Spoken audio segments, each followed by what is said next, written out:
Hi, I'm Judy and welcome back to my tiny Tuscan kitchen. Today we're doing one of my favorite recipes that I learned from my mother-in-law. We're going to do a twice cooked fennel. So fennel can be eaten raw and like a crudité with a dip, or a fennel salad with orange slices, which I really love. And we also do it simply boiled. And my mother-in-law would then, they like to cook things twice. She would boil it first in salted water and then put it in a skillet and saute it and put cheese on top and oregano. And that would just like melt, and the oregano blended with the cheese, and that was really delicious. The other way is what we're going to do today, a little more wintry, is we're going to take the fennel and cut it up. I have a pot of water boiling here with sea salt, so it's salted water. I'm going to take my fennel, I'm going to cut it into like eighths, so each half into fourths. Okay, like that.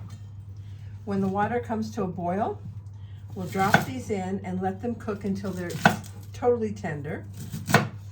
And then we're going to make a bechamel sauce, a white sauce, a classic white sauce, and we're going to bake it. So we're going to do a gratin with Parmesan cheese and breadcrumbs. So this is very delicious comfort food.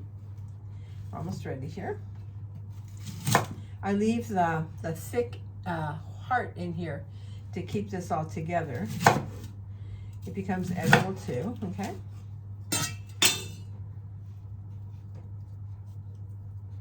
So I'm just gonna wait till the water boils and then we'll add our fennel. Water's just come to a boil.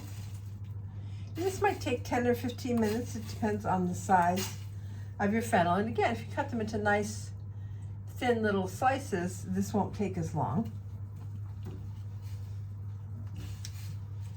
So we're going to put those in.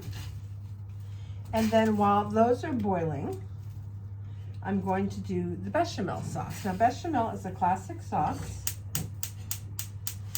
Heat the pan here, and it's basically a tablespoon of butter and a tablespoon of flour at the beginning. This is called a roux in French, R-O-U-X.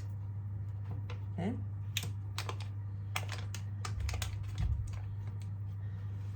So I just need like about a cup. I'm going to do 2 tablespoons there because I want a nice thick bechamel. Once the butter has melted, we're going to add flour and we're going to whisk it. Now I'll season my flour with salt and the secret ingredient nutmeg, which makes it really beautiful. We do use a lot of nutmeg here in cooking. So basically I'll add as much flour as I did the butter. And you need a whisk for this. So I'm going to whisk the flour and the butter together. And it makes a nice creamy paste. And then you want to let it cook, and that's called toasting the flour.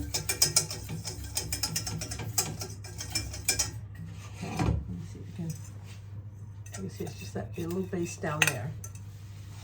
So some people would even use double this amount if they wanted to be really thick. A roux can be used also as a base for a soup to thicken it.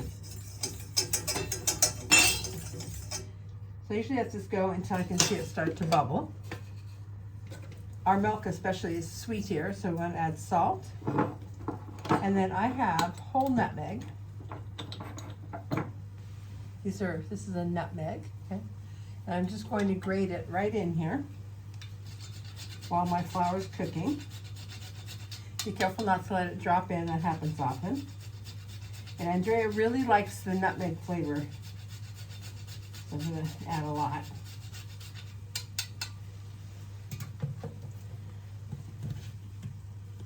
And then I'm going to do 2 cups of milk, whole milk.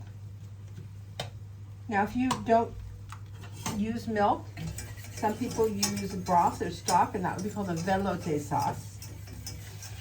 So I'm going to add this quickly, stirring the whole time. A lot of people heat their milk first, and that makes this thicken up a lot faster. I used to teach college kids a lot, and so to me this was the easiest way to do it and to avoid lumping. So I just stand here and stir now until the milk gets hot. It'll start to give off steam. And I'm preheating my oven now. Okay, we'll come back when my bechamel is thick.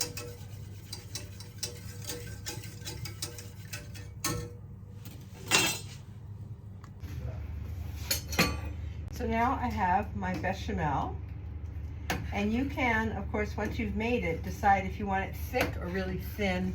That's your choice. Today I made it kind of a thinner one because my mother-in-law also did a recipe of fennel cooked in milk. So I figured these fennel pieces are going to finish cooking in this bechamel milk-based sauce too. So we're just going to drain these out from their cooking liquids. Put them in a casserole dish, something you can put in the oven that you can actually serve from as well. Okay. Remember, this was 2 whole fennels, and it makes like 8 slices each one.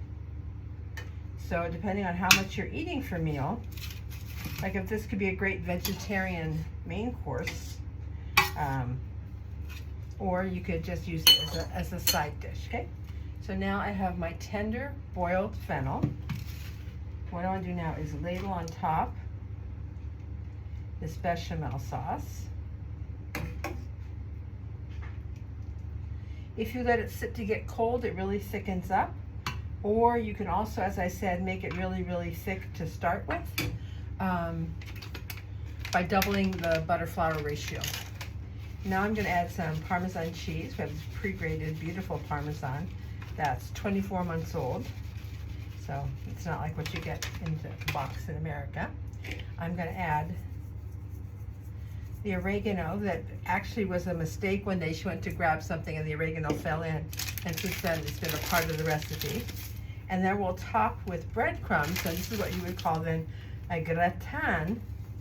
Is doing that. And I'm going to have Parmesan above and below. And then I've got my oven preheating to 350. Okay, like it's nice and cheesy.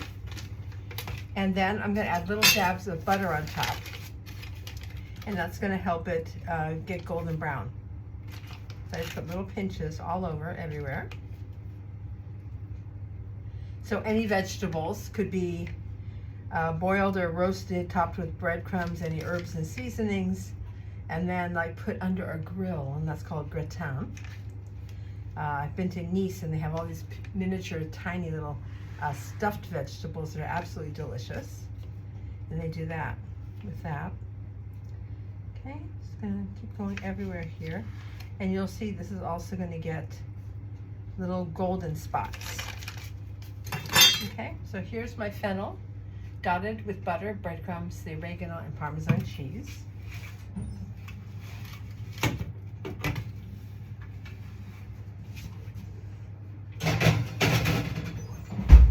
And we'll come back in about 20-25 minutes. So here we have our beautiful Finocchi gratinati.